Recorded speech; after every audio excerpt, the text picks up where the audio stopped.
विपक्ष के तौर पर भाजपा पूरे इस घटनाक्रम पर नजर बनाए हुए हैं। इस मसले पर बातचीत करने के लिए मेरे साथ है नेता प्रतिपक्ष गुलाबचंद कटारिया कि आखिर वो क्या रणनीति अपना सकते हैं जब सेशन शुरू होगा, किस तरह पायलट कैंप पर नजर बनाए हुए हैं।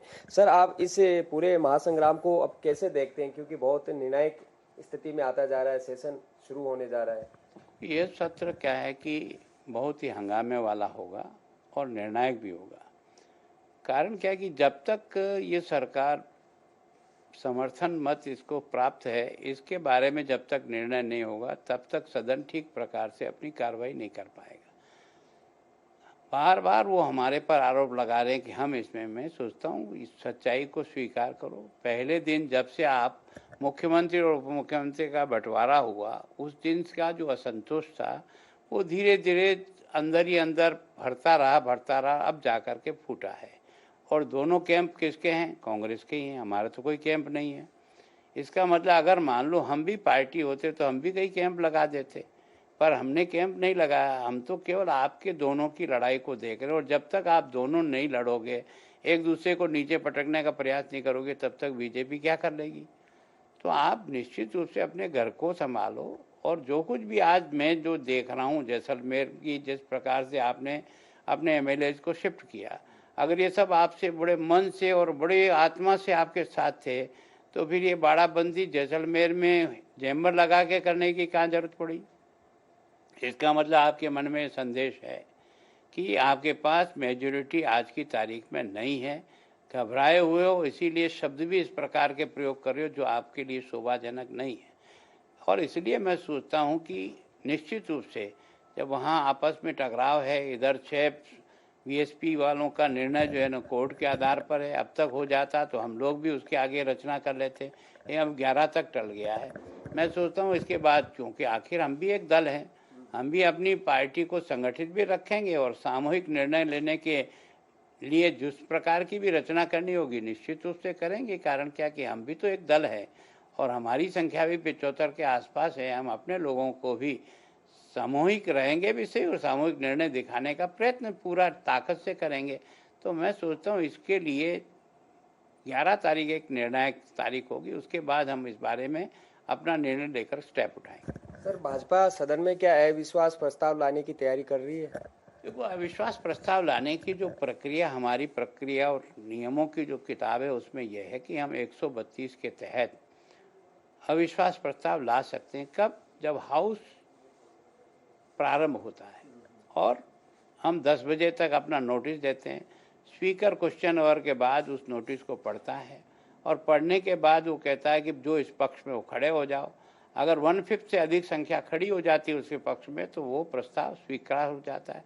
उसकी चर्चा कब होगी, ये अधिकार स्पीकर के पास है, ये अधिकार हमारे पास में नहीं है कि अभी भी करो।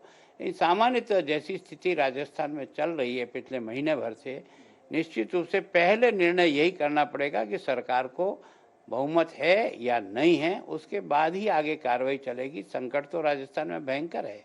मैं सोचता हूँ एक से एक समस्या उलझी हुई है जिनके ऊपर चर्चा करना आवश्यक है। कोरोना जिसके लिए हाउस को एडजॉर्न किया, उस समय 2 केस थे। आज हमारे पास में 47,000 केस के लगभग हम आ गए हैं।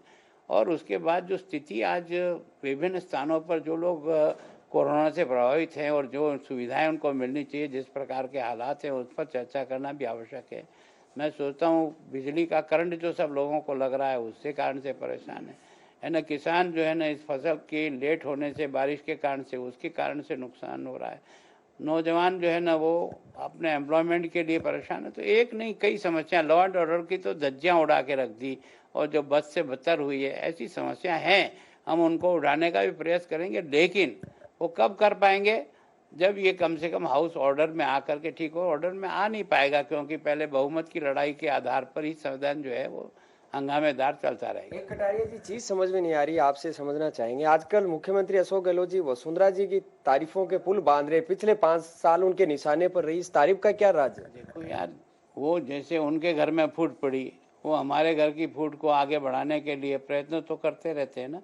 ऐसा कुछ नहीं है, हम सब लोग मिलकर के निर्णय करते हैं बराबर उनसे। पायलट वर्सेस गहलोत की लड़ाई को गजेंद्र सिंह वर्सेस वसुंधरा राजे बनाना चाह रहे हैं। क्या है कि वो राजनेता है, पुराना आदमी है, कहाँ पत्थर फेंकने से लहर उठती है उसका प्रयत्न तो करता है, लेकिन प्रयत्न वो अपनी पार्टी में करे, यहाँ सफलता उसे नहीं मिल पाएगी। हम सब एक हैं और हमारी नेता रही है, 2 बार मुख्यमंत्री रही है, हमारे राष्ट्रीय अध्यक्ष से मिल करके राजस्थान उनके कामों की नहीं, उनके कद की तारीफ कर रहे हैं। मैं सोचता हूँ सबसे पहले वो क्या बोलता था विधानसभा के रिकॉर्ड पर रखा है, उसको एक बार वो पढ़ ले, क्या क्या शब्दों का उन्होंने उनके लिए प्रयोग किया है। तो ये जिस प्रकार की भाषा बोलते हैं ना, भगवान के लिए यार एक बार वो प्रोसीडिंग वसुंधरा जी के लिए जिन शब्दों का आपने प्रयोग किया है विधानसभा में, पहले वाली टर्न पे भी और अभी में, उनको पढ़ लें यार, उससे निकृष्ट कोई शब्दों का प्रयोग नहीं हो सकता जो आपने किया है। अब आप तारीफ कर रहे हो क्योंकि आप फंसे हुए तो दूसरे के घर में भी आग कैसे लगे इसका प्रयत्न कर रहे हो। सर आखिरी सवाल, जेपी नड्डा और राजे की आज मुलाकात के क्या मायने, क्या मानते हैं आप? वो मिलना चाहिए, पार्टी के अध्यक्ष हमारे राष्ट्रीय अध्यक्ष हैं, वो हमारे पार्टी की लीडर है। अगर कोई विषय की बात पे ध्यान में आती है, यहाँ की परिस्थिति के आधार पर हमको अगले स्टेप क्या करने हैं, हम राजस्थान में रह करके सब लोग क्या निर्णय करें, केंद्र से राय करने में कोई हर्जा नहीं है। तो ये थे गुलाबचंद कटारिया जी। उनका कहना है कि तमाम सियासी घटनाक्रम में जो स्थितियां और परिस्थितियां बदल रही है उन पर हम नजर बनाए हुए हैं। 11 अगस्त को हाईकोर्ट से जो बसपा विधायकों के मामले में फैसला आते हैं उसके बाद में हम हमारी ये रणनीति का है खुलासा करेंगे और आगे की रणनीति तैयार करेंगे। कैमरा पर्सन विष्णु के साथ दिनेश डांगी, इंडिया न्यूज।